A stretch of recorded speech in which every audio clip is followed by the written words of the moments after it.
आज के इस दिलचस्प विश्लेषण में हम सीधे एक ऐसी रहस्यमयी बायोलॉजिकल कहानी पर बात करने वाले हैं जो हमारे शरीर के अंदर ही मौजूद है। हम हमेशा अच्छी सेहत को बाहर ढूंढते हैं, दवाइयों में, सप्लीमेंट्स में या फिर किसी मैजिक डाइट में। लेकिन जरा सोचिए, क्या हो अगर शरीर के भीतर ही एक ऐसी हाईटेक फार्मेसी काम कर रही हो जो जीवन रक्षक दवाएं बिल्कुल मुफ्त में बनाती हो। तो चलिए आज इसी बड़े रहस्य से पर्दा उठाते हैं। अब अगर पूछा जाए कि शरीर की सबसे बड़ी और ताकतवर फार्मेसी आखिर है कौन सी, तो यकीनन सबसे पहले दिमाग में लिवर या शायद ब्रेन का नाम आएगा, है ना? लेकिन आज हम इस आम धारणा को पूरी तरह से बदलने वाले हैं। असल में ये कोई पारंपरिक अंग नहीं है, बल्कि हमारा मस्कुलर सिस्टम यानी हमारी मांसपेशियां हैं। बिल्कुल, ये एक ऐसा चौंकाने वाला सच है जिसे विज्ञान ने भी बस हाल ही में पूरी तरह समझना शुरू किया है। सेक्शन 1, शरीर की छिपी हुई फार्मेसी। तो बात ऐसी है कि साल 2000 से पहले विज्ञान का नजरिया हमारी मांसपेशियों को लेकर काफी सीमित था। तब इन्हें सिर्फ मैकेनिकल रस्सियां और पुली समझा जाता था, जिनका काम बस बाजार से भारी सामान उठाना या रसोई में किसी जिद्दी जैम की बोतल को खोलना था। लेकिन आधुनिक विज्ञान ने इस पुरानी सोच को एकदम पलट कर रख दिया है। आज हम साफ तौर पर जानते हैं कि मांसपेशियां शरीर का सबसे बड़ा एंडोक्राइन अंग है, एक ऐसी विशाल फार्मेसी जो सीधे हमारे खून में जीवन रक्षक रसायन पहुंचाती है।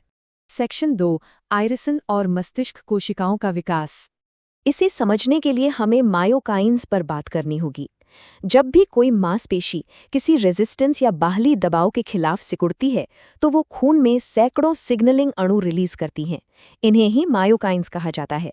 तो असल में हमारी सिकुड़ती हुई मांसपेशियां एक ही समय पर डॉक्टर और फार्मेसी दोनों का काम करती हैं, जो हमें सेहतमंद रखने के लिए सीधे खून में अपना केमिकल प्रिस्क्रिप्शन भेज देती हैं।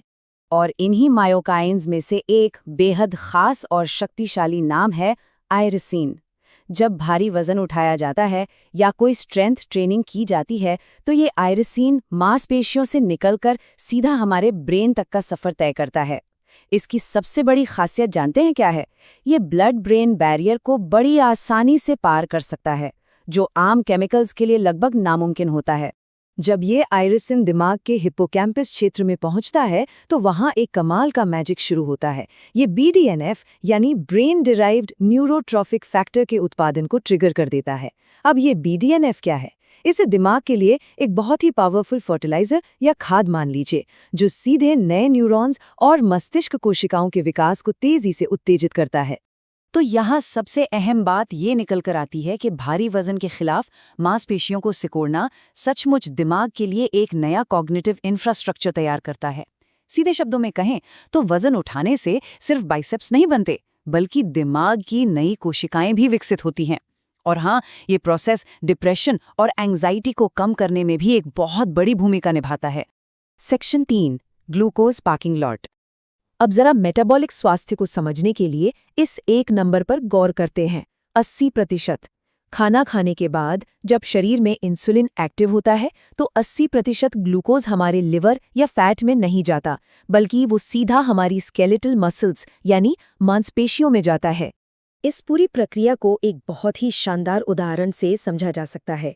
मान लेते हैं कि हमारी मांसपेशियों की कोशिकाएं एक पार्किंग लॉट हैं और ग्लूकोज के मॉलिक्यूल्स उन कारों की तरह हैं जो पार्किंग के लिए खाली जगह ढूंढ रहे हैं।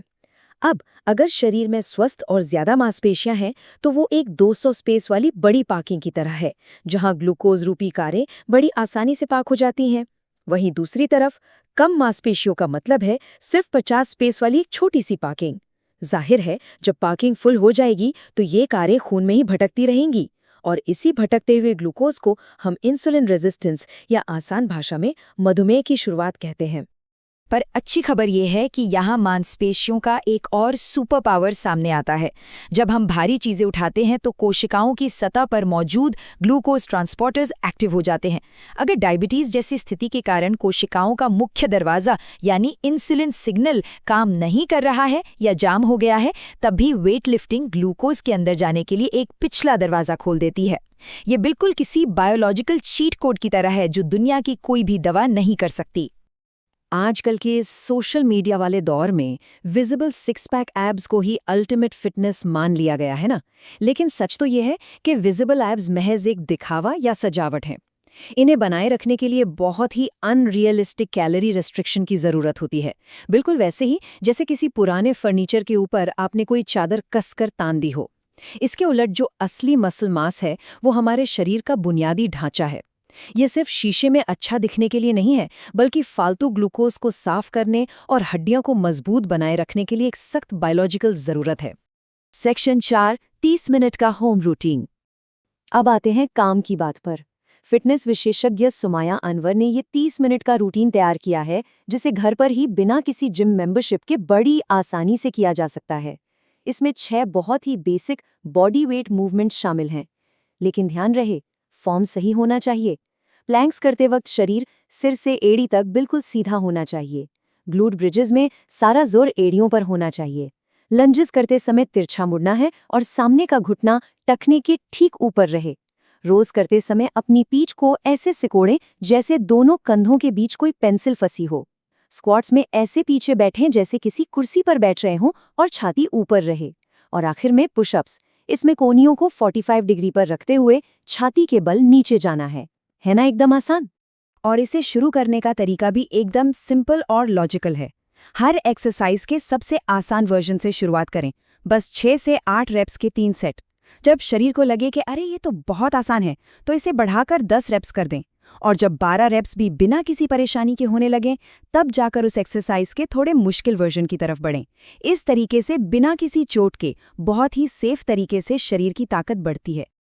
अब जरा इस नंबर पर ध्यान दें, 60। वैज्ञानिक शोध के अनुसार मृत्यु दर में सबसे बड़ी गिरावट तब देखी जाती है जब हफ्ते में सिर्फ 60 मिनट की रेजिस्टेंस ट्रेनिंग की जाए।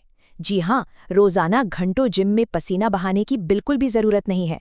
सारे बड़े फायदे हफ्ते के केवल 60 मिनट इन्वेस्ट करने पर ही मिल जाते हैं। वैसे रोजाना वॉक करना या योग करना शरीर और मन के लिए बहुत शानदार है, इसमें कोई शक नहीं। लेकिन हमें ये समझना होगा कि इन हल्की गतिविधियों से वो खास मैकेनिकल स्टिमुलस नहीं मिलता जो हड्डियों की डेंसिटी बढ़ाने और दिमाग में BDNF ट्रिगर करने के लिए ज़रूरी है। शरीर की ये सबसे पावरफुल फार्मेसी परमानेंटली बंद ही रहती है जब तक कि मांसपेशियां किसी भारी बाहरी रेजिस्टेंस के खिलाफ न सिकुड़े।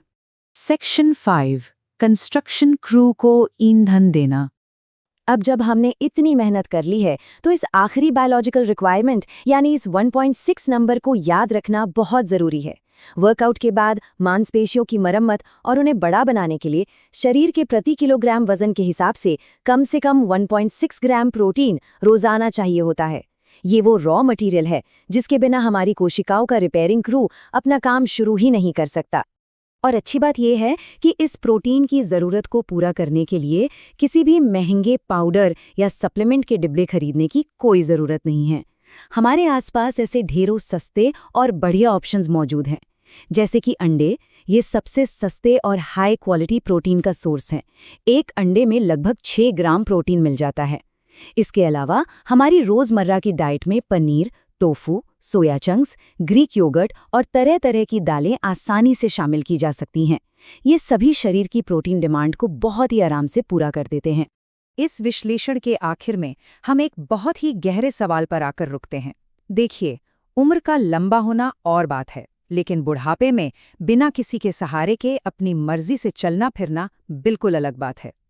तो हमें खुद से ये पूछना होगा कि क्या हम सिर्फ एक लंबे लेकिन कमज़ोर जीवन काल यानी लाइफ स्पैन के साथ समझौता करेंगे, या फिर आज से ही शरीर की इस अद्भुत फार्मेसी को एक्टिव करके उस बायोलॉजिकल ढांचे में इन्वेस्ट करेंगे जो जिंदगी भर एक जीवंत और इंडिपेंडेंट हेल्थ स्पैन की गारंटी दे सके। खैर, इसका फैसला पूरी तरह से हम सभी के अपने हाथों में है।